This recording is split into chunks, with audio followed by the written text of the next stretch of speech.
নমস্কাৰ, সুপ্ৰভাত।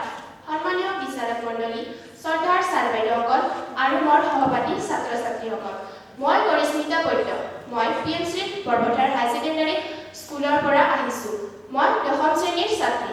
আজি মই সামাজিক ন্যায় আৰু সমতাৰ ওপৰত চমু বক্তব্য আগবঢ়াবলৈ ওলাইছোঁ।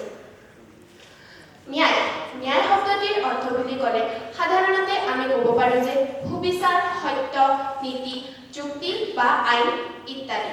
আমাৰ দৈনন্দিন জীৱনৰ কথা বতৰা অথবা আলোচনা বিলোচনাত আমি প্ৰায় এই কথাষাৰ প্ৰয়োগ কৰিয়ে থাকোঁ। আমাৰ সাহিত্য, লোককথা তথা গীত মাতৃৰ জৰিয়তে ন্যায়ৰ ধাৰণাটো উত্থাপিত কৰা হয়। কেতিয়াবা প্ৰত্যক্ষভাৱে আৰু কেতিয়াবা পৰোক্ষভাৱে আমাৰ দৈনন্দিন জীৱনত চলি থকা কথা বতৰা ন্যায় অন্যায়ৰ প্ৰতিচ্ছবি বিশ্ববিশ্ৰুত ডক্টৰ ভূপেন হাজৰিকাদেৱে মই এটি যাযাবৰ শীৰ্ষক গীতটোত অতি সুন্দৰকৈ ফুটি উঠিছে।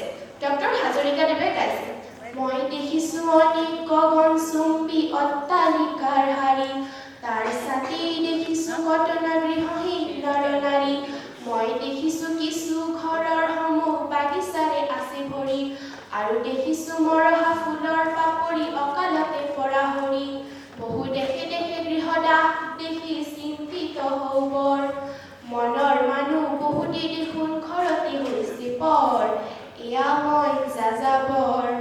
অৰ্থাৎ আমাৰ সমাজখনত সকলোৱে সমান সা-সুবিধা পোৱা নাই। এচাম লোকে বৃহৎ অট্টালিকাৰ তলত বসবাস কৰাৰ বিপৰীতে অন্য এচাম লোকে গৃহহীন হৈ ৰাস্তাই পদূলিয়ে আনকি মুকলি আকাশৰ তলতো বসবাস কৰি আহিছে। এনেধৰণৰ পৰিস্থিতিক সাধাৰণতে আমি সামাজিক অন্যায় বুলি আখ্যা দিব পাৰোঁ। সামাজিক ন্যায়ৰ অৰ্থ হ'ল যে আমি এই পৰিস্থিতিক অৱসান ঘটাই সকলোৰে বাবে মৌলিক সুবিধাখিনি প্ৰদান কৰা। সামাজিক ন্যায়নো কি? সামাজিক ন্যায় প্ৰতিষ্ঠাৰ অৰ্থ হ'ল এখন সুস্থ আৰু সবল সুবিধাখিনি আমি সকলোকে নিশ্চিত কৰা। Equality means that adequate opportunities and laid open to all. সমতা অবিহনে ন্যায় গঢ়ি থাকিব নোৱাৰে। সমতা অবিহনে ন্যায় পথাহীন নাৱৰ দৰে। সমতা হৈছে এক ৰাজনৈতিক অধিকাৰ, ই এক প্ৰয়োজনীয়তা। সমতাৰ অৰ্থ হৈছে যে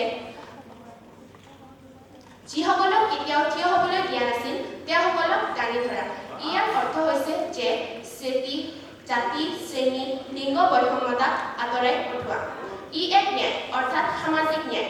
সামাজিক ন্যায় প্ৰত্যেকজন ব্যক্তিৰে এক অধিকাৰ অৰ্থাৎ সমতাই হৈছে ইয়াৰ দুৱাৰদলি। গতিকে আহক সকলোৱে আমি আৰু চকু মুজি নাথাকোঁ।